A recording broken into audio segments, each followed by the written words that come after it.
नमस्कार बच्चों, आपका शाक्य एकेडमी फर्रुखाबाद में स्वागत है। आज हम इंग्लिश के लिए एक बहुत ही बेहतरीन वीडियो आपके लिए बनाने जा रहे हैं और ये वीडियो उन लोगों को अंग्रेजी सीखने में बहुत हेल्प करेगा जो हिंदी भाषी हैं। हमने अक्सर ये महसूस किया है कि जो हिंदी भाषी लोग हैं उनको इंग्लिश सीखने में बड़ी झिझक है और उनका कॉन्फिडेंस बहुत मुश्किल से बन पाता है। आज हम आपको अपने इस वीडियो के माध्यम से उन सभी चीज़ों को बताएंगे जो आपके कॉन्फिडेंस को बढ़ाएंगे और आपके लिए बहुत ही सरल तरीके से अंग्रेजी सीखने के लिए एक प्लेटफॉर्म मिलेगा।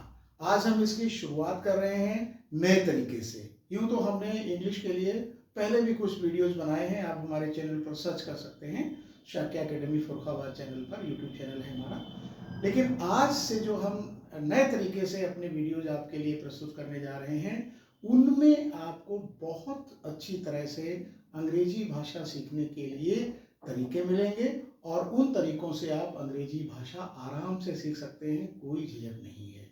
जहाँ कहीं भी कठिनाई हो आप हमारी ईमेल नोट कर लीजिए, मैं बता दूंगा इसी प्रोग्राम में, इसी वीडियो में, और आप ईमेल पर अपने डाउट्स क्लियर कर सकते हैं। कमेंट्स में आप अपने डाउट्स क्लियर कर सकते हैं और अगर आप हमारे चैनल को लाइक करते हैं, सब्सक्राइब करते हैं तो आपको अच्छे अच्छे वीडियो बनेंगे, आपके लिए बनाए जाएंगे, आपको मिलेंगे और उनसे आप अंग्रेजी भाषा सीख जाएंगे। आइए बच्चों, ईश्वर से प्रार्थना करते हैं कि आज जो हम मिशन शुरू कर रहे हैं उस मिशन में हमारे सभी दर्शकों को कामयाबी मिले, हमारे सभी बच्चों को कामयाबी मिले और वो अपने जीवन में, अपने कैरियर में एक अच्छी इंग्लिश का प्रभाव पैदा कर सकें, ऐसी मेरी मंगल कामना है। आइए शुरू करते हैं। बच्चों, हम जो अभी इंग्लिश के बारे में बात करने जा रहे हैं उसके लिए हमें थोड़ा सा हिंदी के बारे में समझना होगा, क्योंकि हिंदी के माध्यम से ही हम अंग्रेजी को सीखेंगे। बच्चों, आपको पता है आपने हिंदी कैसे सीखी? शायद आपने कभी इस पर गौर नहीं किया होगा, आपने इस पर कभी गंभीरता से विचार नहीं किया होगा कि आपने हिंदी कैसे सीखी। हिंदी आपने अपनी मातृभाषा के रूप में बहुत आसानी से सीख ली। किसी ने आपको इसका व्याकरण नहीं समझाया, किसी ने आपको इसके बारे में कुछ नहीं बताया और केवल आपने हिंदी को सुनकर सीख लिया। और जब आप 5 वर्ष पूरी करने के बाद स्कूल में पहला कदम आपने रखा होगा, उस समय आपको हिंदी बोलना अच्छी तरह से आता होगा। उसके बाद आपको स्कूल में क्लास 1 से लेकर के 5 तक हिंदी को और अच्छी तरह से समझाया गया होगा, जिसमें आपने लिखना, पढ़ना, बोलना ये सब सीखा होगा। तो जिस तरह से आपने अपनी मदर टंग को सीखा है, मातृभाषा को सीखा है, उसी तरह से जो दूसरे बच्चे हैं जिनकी मातृभाषा अंग्रेजी है वो सीखते हैं। लेकिन हमारे लिए अब ये अंग्रेजी मातृभाषा नहीं बन सकती, क्योंकि हम उस बचपन को बिता चुके हैं, उस बचपन से हम निकल चुके हैं, उस बचपन से हम बहुत आगे बढ़ चुके हैं। इसलिए अब हमारे पास जो तरीका बचता है वो मैं समझता हूँ हिंदी के माध्यम से अंग्रेजी को सीखने का बहुत ही आसान तरीका है। और ये चैनल आपको इतने अच्छे वीडियो बना के देगा कि आप अपने स्तर पर वीडियो देखकर, यूट्यूब के वीडियो देखकर हमारे चैनल को जब आप बार बार देखेंगे तो आपको अंग्रेजी समझ में आ जाएगी। और मेरा पूरा विश्वास है कि आपको अंग्रेजी लिखना, पढ़ना, बोलना आ जाएगा। हम सबकी ख्वाहिश है अंग्रेजी अच्छी बोले, हम सबकी ख्वाहिश है अंग्रेजी का स्तर हमारा बहुत अच्छा हो। ये इस ख्वाहिश जो है हम पूरी कर सकते हैं अपने YouTube चैनल के माध्यम से, जहां हम आपके लिए बहुत अच्छे अच्छे वीडियो बनाएंगे और उससे आप अंग्रेजी सीख जाएंगे। तो आइए कुछ टर्मिनोलॉजी की हम बात कर लेते हैं बेटा। आज हमारे सामने जो सबसे बड़ी बात है वो है अंग्रेजी को सीखने के लिए कैसे शुरू करें। तो मैं अपने तरीके से आपके लिए शुरू करूंगा और आप उसमें धीरे धीरे मेरे साथ जुड़िए, आप अपने साथ धीरे धीरे उसको बढ़ाइए और अंग्रेजी आपकी विकसित होगी। मेरा पूरा भरोसा है आपकी पर्सनालिटी में अंग्रेजी का बहुत प्रमुख स्थान बनेगा और लोगों को आप इम्प्रेस कर पाएंगे। इस तरह की इंग्लिश आपको आ जाएगी, बशर्ते आप छोटी छोटी बारीकियों को जो हम इस वीडियो के माध्यम से, तब इस चैनल पर जो वीडियो हम बनाएंगे उनके माध्यम से जो आपको सिखाएंगे उसको आप सीखिए। तो पहली बात करते हैं, जब हम अंग्रेजी की बात करते हैं, आइए हम अपने पहले चैनल का नाम लिख दें जिससे कि सभी लोगों को चैनल के बारे में अच्छी जानकारी हो जाए। हमारा चैनल है शाक्य एकेडमी, एकेडमी फर्रुखाबाद।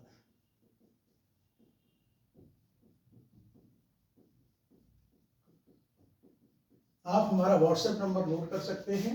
किसी भी क्वेरी के लिए आप हमारे इस व्हाट्सएप नंबर पर संपर्क करेंगे। आपको भरोसा दिलाते हैं, आपको सब कुछ मिलेगा फ्री ऑफ कॉस्ट। तो जैसा कि अभी मैंने बताया था कि हम अंग्रेजी को हिंदी के माध्यम से सीखेंगे, हिंदी की सहायता से सीखेंगे। बहुत ही आसान है। एक बात तो मैं जरा यहाँ समझाना चाह रहा हूँ कि हम दो टर्म सीख लेते हैं, L1 और L2। L for language, L1 means language 1, L2 means language 2। Language 1 जो है वो हमारी मातृभाषा होती है, जिसको भी हमने सीखा है मातृभाषा, और L2 होती है जिस भाषा को हम सीखना चाहते हैं, जिसे सीखना चाहते हैं। आपको समझ में आ गया होगा कि हमारे लिए जो इस समय L1 है वो हिंदी है, और L2 है जिसे हम सीखना चाहते हैं वो अंग्रेजी है। हिंदी के माध्यम से अंग्रेजी को कैसे सीखते हैं ये आपको बहुत आसान लगेगा और समझ में आएगा। देखिए, जब हम हिंदी की बात करते हैं तो हिंदी में हमारे पास तरह तरह के वाक्य होते हैं, और उन तरह तरह के वाक्यों को हम कैसे समझते हैं और कैसे उनके बारे में जानकारी प्राप्त करते हैं, आइए शुरू करते हैं। उदाहरण के लिए कोई एक हिंदी का वाक्य ले लेते हैं। हमने वाक्य लिया, लोग खेती करते हैं। मान लीजिए हमारा वाक्य ये है, लोग खेती करते हैं। एक और वाक्य ले लेते हैं, बच्चे अंग्रेजी सीखेंगे। बच्चे अंग्रेजी सीखेंगे। एक और वाक्य छोटा सा ले सकते हैं, तितलियां तितलियां उड़ रही थीं। तितलियां उड़ रही थीं। एक और वाक्य ले लेते हैं, गाय घास चर रही होगी। इस प्रकार आप अपनी तरफ से बहुत सारे वाक्य ले सकते हैं, लेकिन जो हम इन वाक्यों में सीखने जा रहे हैं वो क्या है, इसको आप समझिए। हम इन वाक्यों में, जैसा कि आपने बहुत लोगों के साथ ऐसा देखा होगा, सुना होगा, आपके साथ भी ऐसा हुआ होगा कि हम लोग टेंस की बात करते हैं, और टेंस की जब हम बात करते हैं तो हमारे सामने टेंस को पहचानने की कठिनाई होती है। कुछ बच्चे इसको बहुत कठिन मानते हैं और उन्हें टेंस समझ में नहीं आता है। आपको टेंस समझने के लिए, टेंस पहचानने के लिए बहुत ही आसान तरीका यहाँ बता रहे हैं। 5-7 मिनट में आपको टेंस पहचानना आ जाएगा। देखिए, जब भी हम किसी वाक्य का टेंस पहचानना चाहते हैं तो हम वाक्य के अंतिम शब्द या अंतिम अक्षर को देखेंगे। टेंस के लिए हम क्या करेंगे, अंतिम अक्षर, अंतिम शब्द बोल दीजिए या अंतिम अक्षर बोल दीजिए, जैसा भी हो वैसा हम देखेंगे। अगर शब्द है तो शब्द देख लेंगे, अक्षर है तो अक्षर देख लेंगे। इसको ही हम देखकर टेंस पहचानेंगे। अंतिम शब्द और अक्षर से टेंस पहचानना है, टेंस पहचानते हैं, ये बात आपको स्पष्ट होनी चाहिए। अगर अंतिम शब्द या अक्षर हा है, मात्रा कुछ भी हो सकती है, हो, कुछ भी मात्रा हो सकती है, तो आपको हमेशा प्रेजेंट टेंस बोलना है, प्रेजेंट टेंस होगा। और यदि लास्ट में अंतिम अक्षर हमारा गा है, जैसे देखिए यहाँ गा है, यहाँ गा है, ये होने पर आपको फ्यूचर टेंस बोलना है, फ्यूचर टेंस बोलना है। यहाँ एक बात बहुत स्पष्ट हो जानी चाहिए, ये जो हमने लिखा है कि हाँ होने पर प्रेजेंट टेंस बोलना है, गा होने पर फ्यूचर टेंस बोलना है, ये बात इतनी अच्छी तरह से पकड़ के रखना है, इतनी अच्छी तरह से, बहुत अच्छी तरह से इसको पकड़ना है कि अगर हाँ है तो आपको प्रेजेंट टेंस बोलना है, और अगर हाँ नहीं है तो भूल से भी प्रेजेंट टेंस नहीं बोलना। बस इसको मैं दोहरा रहा हूं, अगर हाँ है तो आपको प्रेजेंट टेंस ही बोलना है, और अगर हाँ नहीं है तो गलती से भी प्रेजेंट टेंस नहीं बोलना है। ये बात स्पष्ट होनी चाहिए आपको कि प्रेजेंट टेंस के लिए अंतिम अक्षर हाँ ही होगा। अगर हाँ नहीं है तो कभी भी प्रेजेंट टेंस नहीं होगा।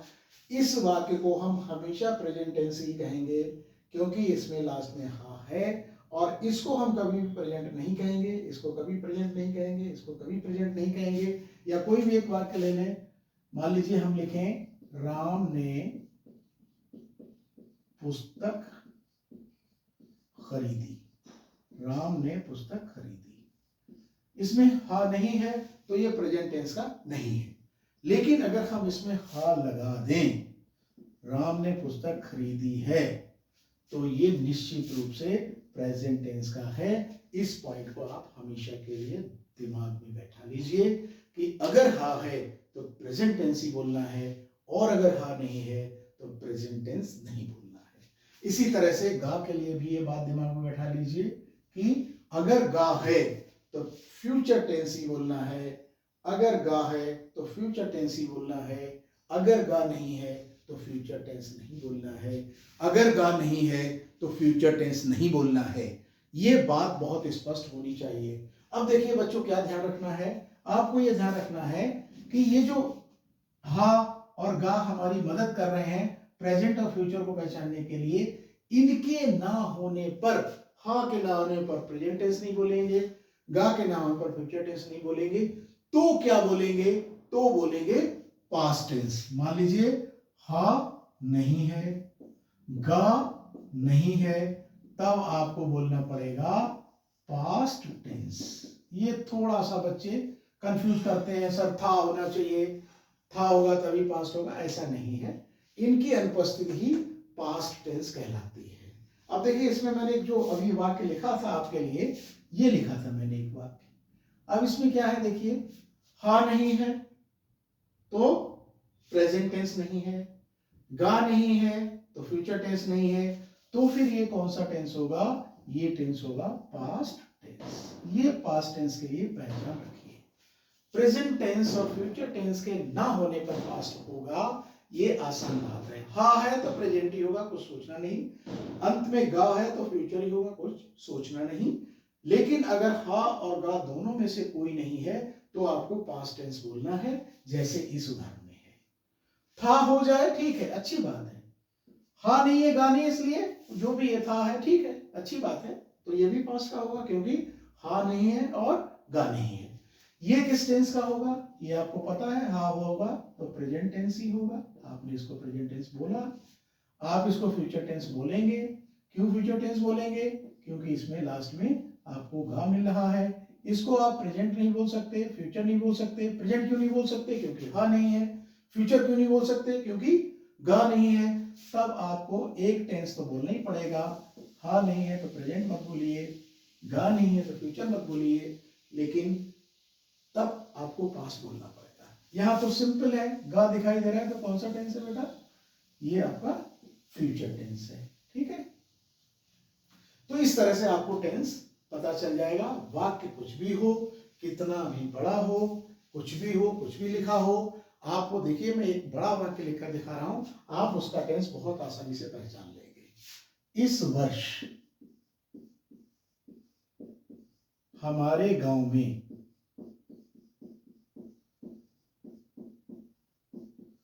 2 महीने से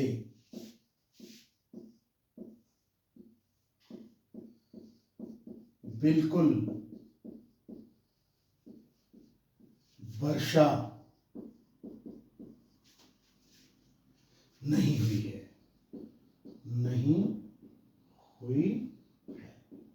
देखिए बहुत सारे शब्द आ गए, लेकिन आपको इन शब्दों से कुछ भी लेना देना नहीं है, क्योंकि टेंस पहचानने के लिए आपको कहां आना है, एकदम वाक्य के अंतिम अक्षर पर। और वो अक्षर आपको इस वाक्य में मिल गया हा, तो आप बताइए कौन सा टेंस होगा? बिल्कुल सही बताया आपने।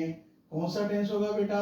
प्रेजेंट टेंस होगा। अगर मैं आपसे पूछूं बेटा प्रेजेंट टेंस क्यों होगा, तो आपका उत्तर होगा क्योंकि सर हा है, और हा होने पर प्रेजेंट टेंस ही होता है, दूसरा टेंस नहीं होता है। तो वाक्य में कुछ भी शब्द लिख दिए जाएं उससे कोई फर्क नहीं पड़ता। आप टेंस के लिए इन शब्दों से मत घबराइए, कुछ भी ना लिखा जाए, आपको केवल टेंस के लिए यहां देखना है, और आप बिल्कुल समझ रहे होंगे कि टेंस यहां पर बिल्कुल परफेक्ट है आपके लिए, प्रेजेंट टेंस है, बिल्कुल सही है। और एक देखते हैं, प्रत्येक गांव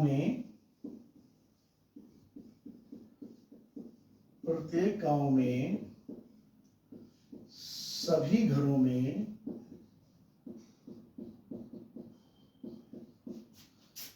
मच्छर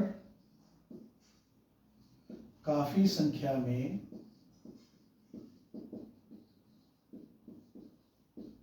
मौजूद। आपको पता चला होगा इन शब्दों से अभी हमें टेंस का कोई अंदाजा नहीं है, टेंस से कोई मतलब नहीं है, टेंस क्या है इससे कोई लेना देना नहीं है। जैसे ही हम अंत में कोई शब्द लिखेंगे, अक्षर लिखेंगे, तभी आप उस टेंस को पहचानेंगे। काफी संख्या में मौजूद होंगे, मान लीजिए हमने अंत में लिख दिया होंगे, आप तुरंत कहेंगे कि इन शब्दों से कोई मतलब नहीं है, लेना देना नहीं है। आपको अंत में क्या अक्षर मिल रहा है उस अक्षर के आधार पर आप कहेंगे सर इसका टेंस फ्यूचर टेंस होगा क्योंकि गा मिल रहा है। ये बात आपको स्पष्ट अगर हो गई है, प्रेजेंट टेंस को पहचानने के लिए हा देखना, फ्यूचर टेंस को पहचानने के लिए गा देखना, और जब फ्यूचर और प्रेजेंट दोनों ना हो तब आपको पास्ट बोलना। पास्ट के लिए हा नहीं होगा, गा नहीं होगा, तभी आपको पास्ट टेंस कहना है, और इस तरह से आप पास्ट टेंस को पहचान लेंगे और पास्ट टेंस की कोई गलती नहीं करेंगे। ये बात हो गई है आपको टेंस पहचानने की। मुझे विश्वास है आपको टेंस पहचानने में कठिनाई नहीं होगी। हाँ, कोई अगर ऐसा वाक्य मिलता है, जैसे मान लीजिए मुझे पुस्तक पढ़नी चाहिए, सर चाहिए हुआ तो बताइए टेंस, तो आप कह सकते हैं यहाँ ना प्रेजेंट टेंस है, ना पास्ट टेंस है, ना फ्यूचर टेंस है। क्यों नहीं है? क्योंकि आपको पता है कि प्रेजेंट के लिए हा चाहिए, फ्यूचर के लिए गा चाहिए, और अंत में क्रिया हो या था हो तभी पास्ट होगा। तो चाहिए अगर है तो फिर चाहिए के हिसाब से हम इसको प्रेजेंट, पास्ट, फ्यूचर नहीं कहेंगे। इस तरह के अगर वाक्य हैं तो आप सीधे कह सकते हैं सर इसमें कोई टेंस नहीं है। टेंस के लिए इन्हीं चीजों की हम पड़ताल करेंगे, इन्हीं चीजों की हम पहचान करेंगे, और इन्हीं चीजों के माध्यम से हम टेंस का पता लगा लेंगे। अब बेटा आपने अक्सर जब भी अंग्रेजी की बात होती है, जब भी आपसे कोई टेंस की बात करता है तो आपसे जरूर पूछता है कि अच्छा ठीक है प्रेजेंट टेंस तो है, आप बताइए इसमें इंडेफिनिट है या कंटिन्यूअस है या परफेक्ट है या परफेक्ट कंटिन्यूअस है। इस पर भी आपको थोड़ा सा ध्यान देना पड़ेगा ताकि ये चीज भी क्लियर हो। तो सबसे पहले तो ये कि जो अभी हम कह रहे थे कि भाई प्रेजेंट है या प्रेजेंट की बात क्या है, उसकी बात कैसे करेंगे? Indefinite, continuous, perfect and perfect continuous. इसके बारे में थोड़ा सा डिस्कशन कर लेते हैं ताकि आपका कोई कंफ्यूजन ना हो। देखिए इनको हम बोलते हैं इंडेफिनिट है, कंटिन्यूअस है, परफेक्ट है, परफेक्ट कंटिन्यूअस है, इनको हम लोग बोलते हैं डिविजन्स। और ये डिविजन्स तीनों टेंस में है, प्रेजेंट में भी चारों हैं, पास्ट में भी चारों हैं, फ्यूचर में भी चारों हैं। लेकिन आपको अभी समझना क्या है कि डिवीजन कब होगा, किसी भी सेंटेंस का डिवीजन कब पता लगाएंगे। डिवीजन का सीधा संबंध जो है वो किससे है, ये अभी हम आपको समझाएंगे। ठीक, डिवीजन के लिए आपको क्या करना है ये हम अभी बताएंगे। देखिए जब हम कोई वाक्य लेते हैं, मान लीजिए हमने कोई ऐसा वाक्य लिया, मेरा दोस्त ईमानदार है।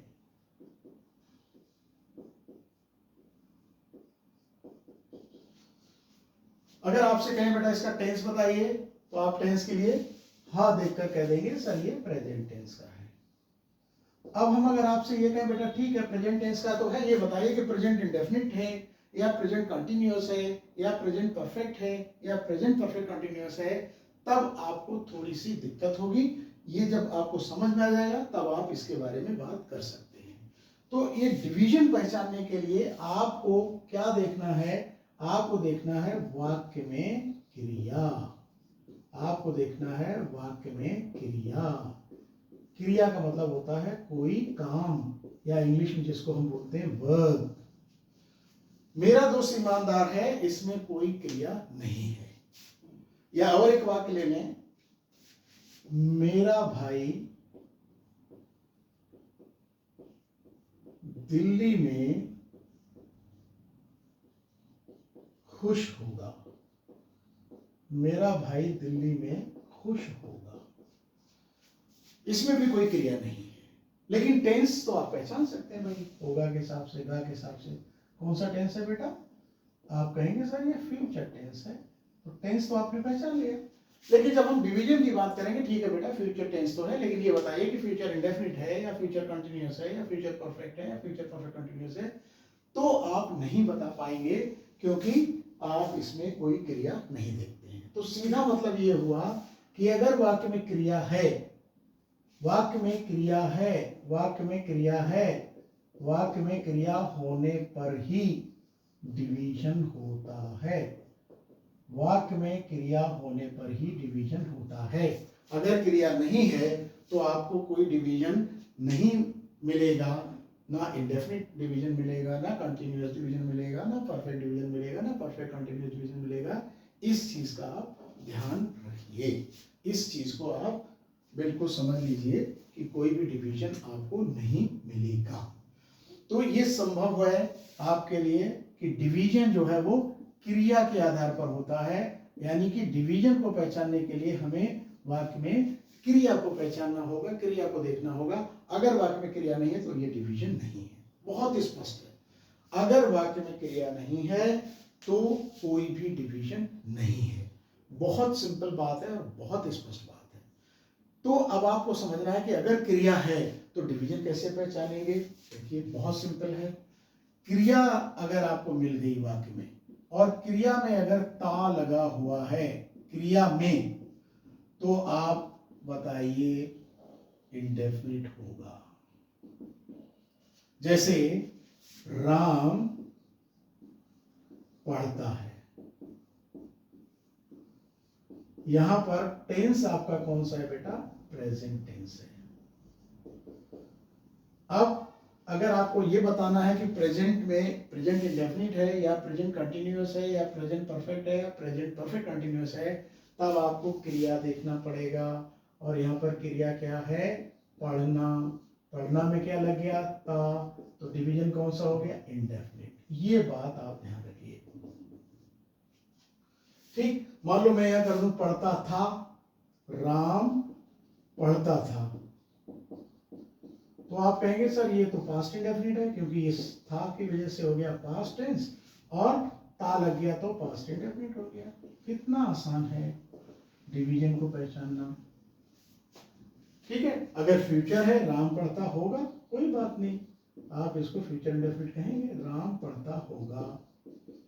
तो क्या होगा आपका? देखिए टेंस तो फ्यूचर हो गया गा की वजह से, और क्रिया में था है तो फ्यूचर इंडेफिनिट। बहुत ही आसान है पहचानना। अब अगर क्रिया के बाद क्रिया आई, उसके बाद रहा आ गया, तो रहा आते ही आपको बोलना है कंटिन्यूअस। रहा आते ही आपको क्या बोलना है? कंटिन्यूअस। राम पढ़ रहा है, राम पढ़ रहा है। क्रिया यहां पर क्या है? पढ़ना, और क्रिया के बाद आ गया रहा, तो आपको इसकी वजह से बोलना प्रेजेंट। हाँ है तो प्रेजेंट, और रहा है तो बोल देंगे आप कंटिन्यूअस। कितना सिंपल है। लेकिन एक चीज का यहाँ बहुत ही इंपॉर्टेंट पॉइंट है जिसका ध्यान रखना पड़ेगा। अगर रहा है तो कंटिन्यूअस भी हो सकता है और परफेक्ट कंटिन्यूअस भी हो सकता है। ठीक है, दोनों कंटिन्यूअस रहा से ही बनेंगे। अब आपको समझना है कि कब परफेक्ट कंटिन्यूअस होगा और कब केवल कंटिन्यूअस होगा। देखिए परफेक्ट कंटिन्यूअस के लिए वाक्य में समय से दिया होगा, समय प्लस से, ये अगर है तो आपको परफेक्ट कंटिन्यूअस बोलना है, अन्यथा कंटिन्यूअस बोलना है। ये थोड़ा सा समझ लीजिए, ये होगा और रहा होगा। जैसे मेरा भाई 3 घंटे से कहानी पढ़ रहा है।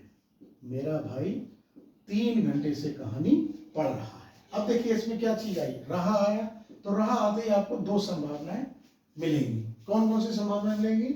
या तो कंटिन्यूअस होगा, ये तो पता है, ये प्रेजेंट हो गया। अब प्रेजेंट के बाद या तो कंटिन्यूअस है या परफेक्ट कंटिन्यूअस है। तो हम इन दोनों का फैसला करने के लिए कंटिन्यूअस या परफेक्ट कंटिन्यूअस है थोड़ा सा पीछे जाएंगे, और पीछे जाने से हमें क्या मिल रहा है? समय के साथ से। तो ये प्रेजेंट परफेक्ट कंटिन्यूअस हो गया, ये प्रेजेंट परफेक्ट कंटिन्यूअस टेंस हो गया। अब बताइए आपको ये समझ में आ रहा है? परफेक्ट कंटिन्यूअस क्यों हुआ? क्योंकि रहा होने पर कंटिन्यूअस हो गया, समय दे दिया, समय के साथ से दे दिया, तो परफेक्ट कंटिन्यूअस। ये 3 समझना आसान है, indefinite, continuous and perfect continuous. अगर कोई सेंटेंस ऐसा है जिसमें आप पाते हैं कि वो इंडेफिनिट नहीं है, रहा नहीं है, तो कंटिन्यूअस भी नहीं होगा, परफेक्ट कंटिन्यूअस भी नहीं होगा, तब आप कहेंगे उसका डिवीजन परफेक्ट है। परफेक्ट के लिए पहचान ये है कि वो इंडेफिनिट ना हो, कंटिन्यूअस ना हो, परफेक्ट कंटिन्यूअस ना हो। जैसे मान लीजिए मैं कहूं मेरे पापा बाजार गए हैं, मेरे पापा बाजार गए हैं। अब देखिए ये तो प्रेजेंट हो गया, सिंपल। अब प्रेजेंट टेंस के बाद क्या इंडेफिनिट है? नहीं है, क्योंकि क्रिया है जाना और इसमें ता नहीं है, तो प्रेजेंट इंडेफिनिट नहीं है। रहा नहीं है तो कंटिन्यूअस भी नहीं है, तो जब कंटिन्यूअस नहीं होता तो परफेक्ट कंटिन्यूअस नहीं होता, तो क्या बचा? परफेक्ट। ये थोड़ा सा ध्यान रखना है, प्रेजेंट परफेक्ट टेंस। कई बार बच्चे क्या गलती कर लेते हैं, इसको बोल देते हैं यार ये देखो इसमें प्रेजेंट परफेक्ट है। अरे भाई परफेक्ट कहने के लिए या डिवीजन कहने के लिए आपको क्रिया पहचाननी होगी। अगर वाक्य में क्रिया नहीं है तो ना परफेक्ट है, ना इंडेफिनिट है, ना कंटिन्यूअस है, ना परफेक्ट कंटिन्यूअस, ये तो हम तय कर चुके हैं। तो ये इस तरह की गलती नहीं करना, बच्चे खूब गलती करते हैं। मैं बाजार में था, बताइए टेंस सर पास्ट परफेक्ट। क्यों पास्ट परफेक्ट है सर? था। अरे भाई था तो आया, लेकिन क्रिया तो है नहीं ना। जब क्रिया नहीं है तो आपको डिवीजन नहीं बोलना है, आपको केवल और केवल पास्ट टेंस बोलना है। मैं बाजार में था, मैं खुश था, मेरे पापा खुश थे, तो उसमें केवल और केवल पास्ट टेंस की बात करेंगे। ये है बेटा टेंस के लिए पूरा पहचानने का तरीका। आप बहुत सारे वाक्य ले सकते हैं और हर वाक्य में इन चीजों को देखेंगे तो आपको समझ में आ जाएगा कि कौन सा टेंस है और उसका क्या डिवीजन है। डिवीजन के लिए बेटा ये कहानी बहुत इंपॉर्टेंट है, और इसलिए इसको समझना बहुत जरूरी है कि कब इंडेफिनिट होगा, कब कंटिन्यूअस होगा, कब परफेक्ट कंटिन्यूअस होगा और कब परफेक्ट होगा। परफेक्ट के लिए इंडेफिनिट ना हो, कंटिन्यूअस ना हो, परफेक्ट कंटिन्यूअस ना हो, तब परफेक्ट होगा, जैसे हमने एक यहाँ दिया है। अब इसमें टेंस बदल सकते हैं आप। देखिए टेंस क्या हो सकता है, टेंस को देखिए आप।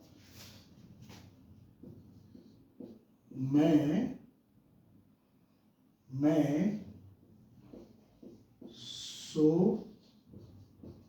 चुका था। देखिए आपको पास्ट पता चल गया, लेकिन इंडेफिनिट नहीं है तो पास्ट इंडेफिनिट नहीं है, कंटिन्यूअस नहीं है, परफेक्ट कंटिन्यूअस नहीं है, तो फिर क्या कहेंगे?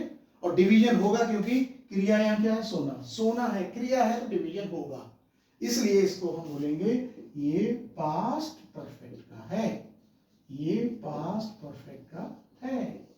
ये आज के वीडियो में हमने आपको समझाया, और मुझे पूरा विश्वास है कि आप किसी भी वाक्य का अब टेंस और अगर उसमें क्रिया है तो डिवीजन पहचान लेंगे।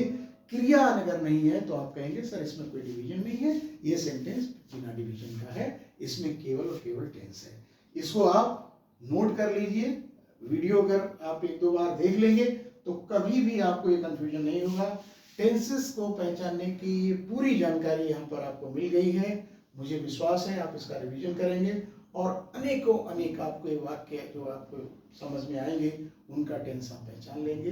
आप हमारे चैनल को अगर पसंद करते हैं, लाइक करते हैं, बहुत अच्छा होगा।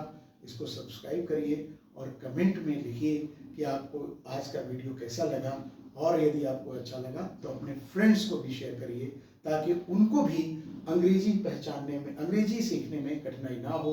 और आज का वीडियो जो कि हमारा बहुत पहला वीडियो है इस तरह का, जिसमें हमने टेंस को पहचानने की बात की है, टेंस के डिवीजन पहचानने की बात की है। आगे हम कल फिर अगले वीडियो में इसके आगे की चर्चा करेंगे। तब तक के लिए धन्यवाद और आप खुश रहिए और अंग्रेजी सीखते रहिए।